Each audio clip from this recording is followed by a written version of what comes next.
बल्कि एक बहुत महत्वपूर्ण कंसेप्ट है महाभारत में। मैं आपको वो छोटी सी कहानी बताता हूं तो आप उसका आनंद ले पाएंगे कि भारतीय परंपरा में कितनी शानदार बात कही गई है। महाभारत आप जानते हैं क्या होता है ना। तो महाभारत का युद्ध चल रहा है कुरुक्षेत्र में, और युद्ध काफी सघन बिंदु पे आ चुका है, खतरनाक बिंदु पे आ चुका है।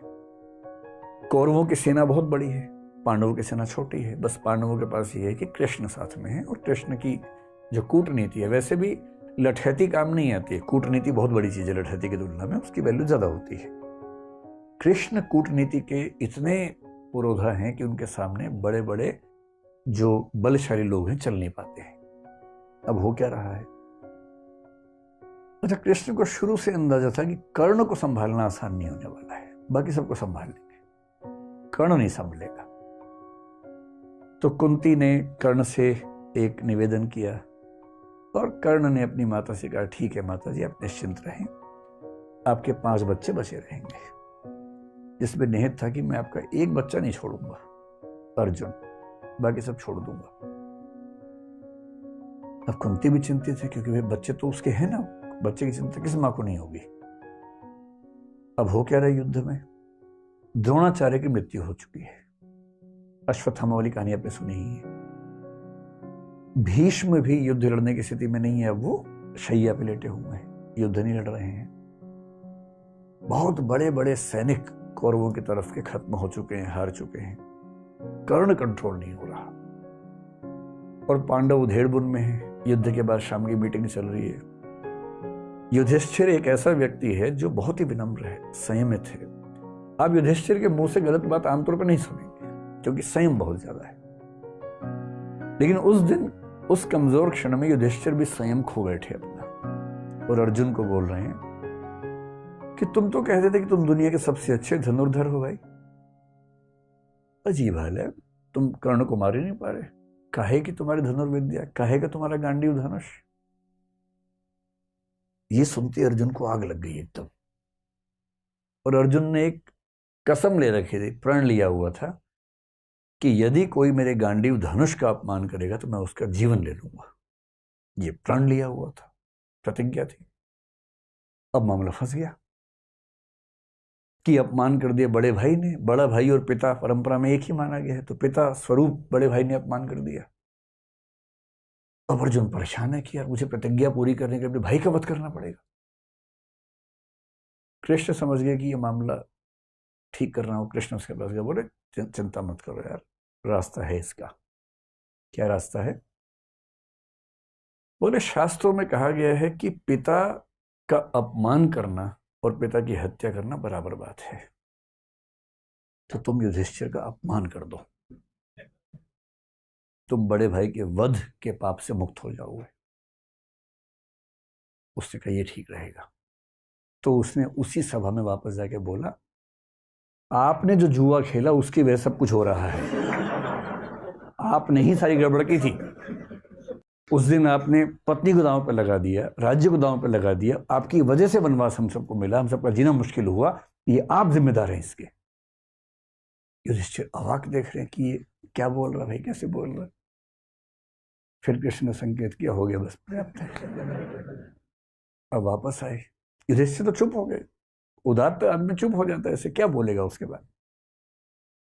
अब अर्जुन को गिल्ट फीलिंग बड़ी खतरनाक है। कृष्ण के पास बैठ के बोल रहा है कि मैं ये झेल नहीं सकता।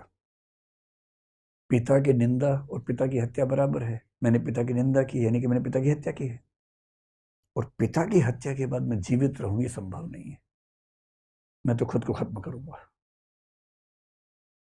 सबने समझा है, पर वो अड़ गया ना, और फिर चिता तैयार कर ली गई उसके लिए। अब कृष्ण को लगा, बताओ यार, एक सॉल्यूशन निकाला है तो मामला दूसरा फंस गया। फिर कृष्ण ने मामला संभाला। कृष्ण तो मामला संभाल लेते हैं। कृष्ण बोले, देखो शास्त्रों में एक बात और कही गई है। तो अर्जुन तो तैयार था एकदम। तो उसने कहा, क्या कहा गया है? कृष्ण ने कहा, आत्म प्रशंसा और आत्महत्या बराबर है, इसलिए अपनी तारीफ कर लो, आत्महत्या हो जाएगी। अब ये कहानी कितनी सही है कितनी गलत है मुझे नहीं पता, क्योंकि मैंने तो इंटरनेट से कहीं ढूंढी तो पढ़ी है पूरी कहानी। पर एक रोचक बात है, आत्म प्रशंसा को, नार्सिसिज्म को आत्महत्या माना गया है। और इसका मतलब है कि हमारी कल्चर ये सिखाती है कि कोई भी बच्चा अगर उछल कूद मचाए कि मैं तो ये हूं, मैं तो वो हूं, तो ना, तुम ये वो नहीं हो, एक बहुत बड़े संसार के छोटे से हिस्से हो, उतने ही हो, उतना ही अपने आप को समझो। और इसीलिए आपको इंडियन फिलॉसफी, इंडियन लिटरेचर की परंपरा में ऐसे एक से बढ़कर एक लोग दिखेंगे, बहुत योग्य थे पर बड़ा बोल नहीं बोलते थे।